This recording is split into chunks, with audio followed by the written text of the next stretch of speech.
السلام علیکم ناظرین، آج ہم شروع کرنے جا رہے ہیں ایک نیا یوٹیوب چینل الجائزہ کے نام سے، جس میں ہم جائزہ لیں گے اسلامی تاریخ کے واقعات کی تفصیل، اور ہم آپ کو بتائیں گے اسلامی ہیروز کی داستانیں، انبیاء کرام کے قصے اور صحابہ کرام کے واقعات، تاکہ ہم آپ کو صحیح معلومات فراہم کر سکیں۔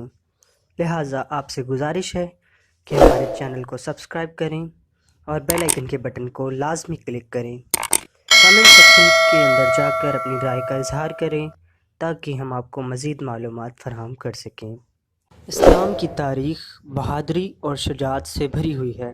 اسلامی تاریخ میں بہت سے بہادر اور عظیم جرنیل گزرے ہیں، لیکن ہم آج جس بہادر اور عظیم جرنیل کی بات کریں گے وہ ہے کم سن سپہ سالار محمد بن قاسم۔ محمد بن قاسم وہ عظیم سپہ سالار ہیں جنہوں نے کم عمر میں بہت ساری بڑی بڑی فتوحات کیں۔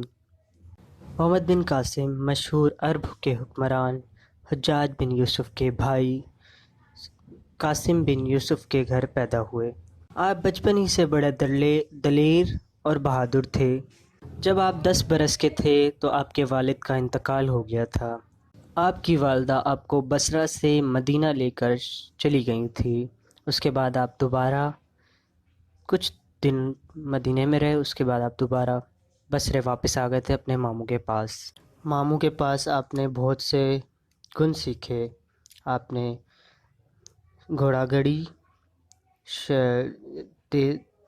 تیر اندازی اور دیگر جنگی آلات کو چلانے کا طریقہ سیکھا۔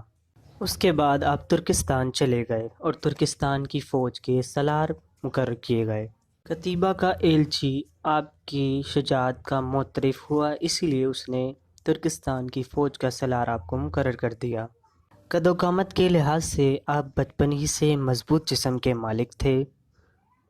تیکھے نقوش، چمکتی ہوئی آنکھیں، پتلے اور بچھے ہوئے ہونٹ ایک غیر معمولی عزم و استقلال کے آئینہ دار تھے۔ چہرے پر ایسی جاذبیت تھی کہ ہر کوئی دور سے دیکھتا تھا تو دنگ رہ جاتا تھا۔ قتیبہ کے ایلچی نے محمد بن قاسم کو بخارا اور سمرقند کی فتح کے لیے حجاج بن یوسف کے پاس بھیجا۔ حجاج بن یوسف ایک ظالم بادشاہ کے نام سے مشہور تھا۔ ہر کوئی دشمن دوست جو بھی اس کے سامنے بولنے کی ہمت کرتا تھا اس کی ٹانگیں کانپتی تھی۔ اس کی تلوار جب بھی چلی عرب و عجم پر صاعقہ بن کر پڑی اور اپنی حدود سے تجاوز کر کے عالم اسلام کے ان درخشندہ ستاروں کو بھی خاک اور خون میں لٹا گئی جن کے سینے نور ایمان سے منور تھے۔ لیکن جب ہم حجاج بن یوسف کی کتاب زندگی کے آخری اوراق پر نظر دوڑائیں تو سندھ، ترکستان اور اسپین میں مسلمانوں کی فتوحات کے اسی کے مرہون منت جھنڈے گڑے ہیں۔ بصرہ کے ایک کونے میں دریا کے کنارے ایک سرسبز نخلستان کے درمیان وائی بصرہ کا قلعہ نما مکان تھا۔ اس مکان کے وسیع کمرے میں ایک عمر رسیدہ لیکن بہادر اور جرأت مند شخص ٹہل رہا تھا۔ وہ دیواروں پر لگے نقشوں کو دیکھ رہا تھا۔ بالآخر اس نے ایک نقشہ اتارا اور اسے اپنے سامنے رکھ کر ایرانی قالین پر بیٹھ گیا۔ نقشہ دیکھتا رہا اور نشانات لگاتا رہا۔ یہ حجاج بن یوسف ہے۔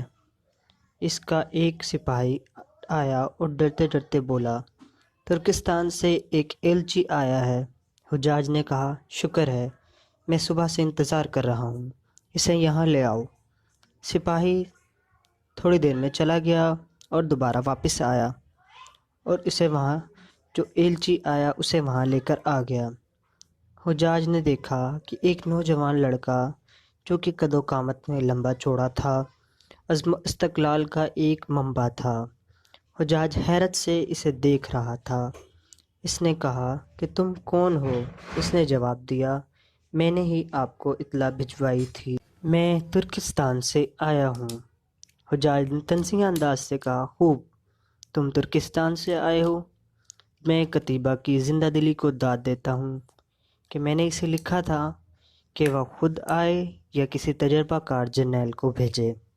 حجاج نے طنزیہ انداز سے کہا، اس نے تو میرے پاس ایک 8 سال کا بچہ بھیج دیا ہے۔ لڑکے نے اطمینان سے جواب دیا، میری عمر 16 سال 8 ماہ ہے۔ حجاج نے کہا لیکن تم یہاں کیا لینے آئے ہو؟ لڑکے نے جواب دیا، آگے بڑھ کر ایک خط پیش کیا۔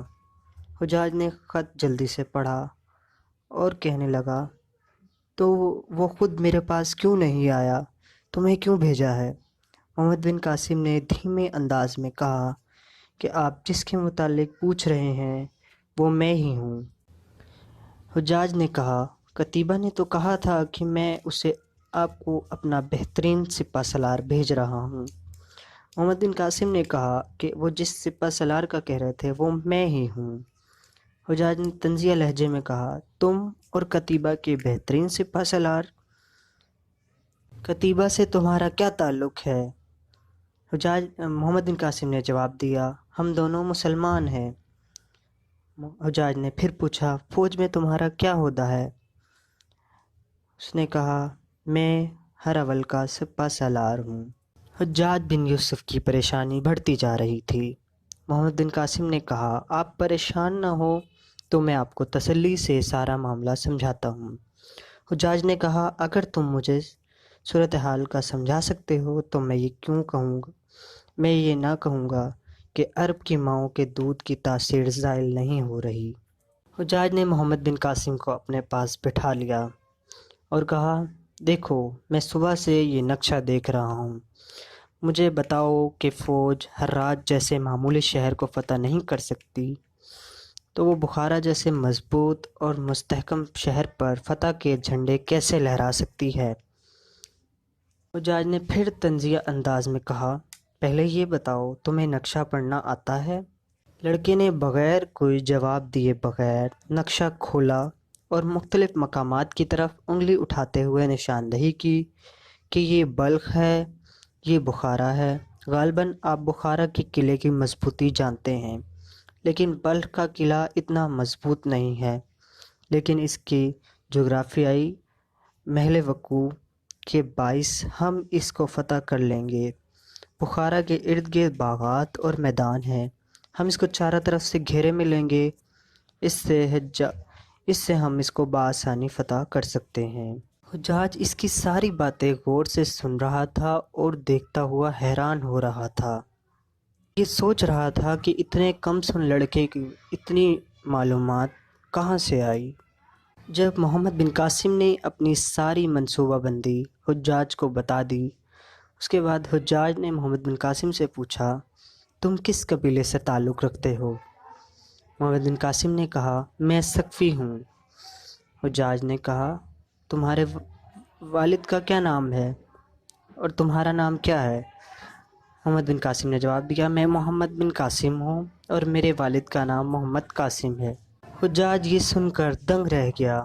حجاج نے فوراً کہا کہ مجھے محمد قاسم کے بیٹے سے یہی امید تھی۔ حجاج نے محمد بن قاسم سے کہا، کیا تم مجھے جانتے ہو؟ محمد بن قاسم نے کہا، جی۔ کہا، آپ بصرہ کے حکمران ہیں۔ حجاج بن یوسف نے کہا، کیا صرف تم مجھے اتنا ہی جانتے ہو؟ محمد بن قاسم نے کہا، جی نہیں، میں اور بھی آپ کے بارے میں جانتا ہوں۔ آپ خلیفہ عبد المالک کے دستِ راست تھے اور اب خلیفہ ولید کے دستِ راست ہیں۔ حجاج نے کہا کہ کیا تمہاری ماں نے تمہیں نہیں بتایا کہ تمہارے والد قاسم میرے بھائی تھے اور تم میرے بھتیجے ہو؟ جی جناب، میری والدہ نے مجھے بتایا تھا کہ آپ عبداللہ بن زبیر کو قتل کر کے مدینہ واپس آئے تھے۔ کم سن نوجوان بھتیجے کی بات سن کر حجاج غصے سے پھول گیا۔ غصے سے محمد بن قاسم کو دیکھنے لگا، لیکن محمد بن قاسم اطمینان سے کھڑا تھا اور نقشے کا جائزہ لے رہا تھا۔ حجاج کو اپنا پرانا وقت یاد آ گیا تھا جب اس نے عبداللہ بن زبیر کو شہید کیا۔ اسے بہت پچھتاوا ہوا۔ اسے پرانا وقت یاد آ گیا جب حجاج نے اپنے پیارے رسول اللہ کے صحابی عبداللہ بن زبیر کو شہید کیا تھا۔ اس ٹائم اس کے اپنے سگے بھائی نے اس سے آنکھیں موڑ لی تھی اور حجاج کا سگا بھائی محمد بن قاسم کے والد اسی غم میں اس دنیا سے چلے گئے تھے۔ اس کو اپنا چھوٹا بھتیجا، جو اس ٹائم محمد بن قاسم چھوٹے تھے، وہ بھی یاد آ رہا تھا۔ حجاج نے محمد بن قاسم کو کہا، تمہیں ابھی تک ساری باتیں یاد ہیں؟ حجاج نے محمد بن قاسم سے پوچھا، تم کس کے گھر رہنا پسند کرو گے؟ محمد بن قاسم نے کہا، میں اپنی والدہ کے پاس جا رہا ہوں۔ حجاج نے کہا، والدہ یہاں؟ کہا، ہاں، 3-4 ماہ پہلے میری والدہ بھی یہاں آئی ہوئی ہیں۔ حجاج نے کہا، وہ یہاں کیوں نہیں آئی؟ نے کہا کہ وہ ماموں کے گھر ہیں اور آپ بہتر جان سکتے ہیں وہ یہاں کیوں نہیں آئی۔ اتنے میں حجاج کی بیوی آئی۔ حجاج کی بیوی نے بھتیجے کو دیکھا تو خوشی سے پاگل ہو گئی۔ حجاج نے پوچھا، کیا تم اس کو جانتی ہو؟ حجاج کی بیوی نے جواب دیا، جی ہاں، میں جانتی ہوں۔ حجاج نے کہا، یہ تو پہلی بار یہاں آیا ہے۔ محمد بن قاسم نے کہا، ہم ان کو حج کے دوران ملے تھے۔ حجاج کی بیوی نے کہا، جی ہاں، ہم محمد بن قاسم کی والدہ کے ساتھ حج پہ ملے تھے۔ حجاج یہ ساری باتیں سن کر اور اپنے آپ کو اطمینان بخش نہ کر سکا اور پریشان ہوتا رہا۔ حجاج نے محمد بن قاسم کو کہا، چلو تم آرام کر لو، اس کے بعد میں تمہیں بتاؤں گا کہ تمہیں کیا کرنا ہے۔ ناظرین، آگے چل کے ہم آپ کو بتائیں گے کہ حجاج نے محمد بن قاسم کو کیا کیا ٹاسک سونپا، جو انہوں نے جا کے جس طریقے سے فتوحات کیں، انہیں کہاں بھیجا گیا۔ آگے پوری تفصیل ہم آپ کو اس ویڈیو میں بتائیں گے۔ آپ سے گزارش ہے کہ ہمارے چینل کو سبسکرائب کریں اور بیل آئیکن کے بٹن پر لازمی کلک کریں۔ کمنٹ سیکشن میں جا کے اپنی رائے کا اظہار ضرور کریں تاکہ ہم آپ کو آگے اس کی مکمل تفصیل سیریز کے ساتھ بتائیں گے۔ ویڈیو دیکھنے کا شکریہ۔ اللہ حافظ۔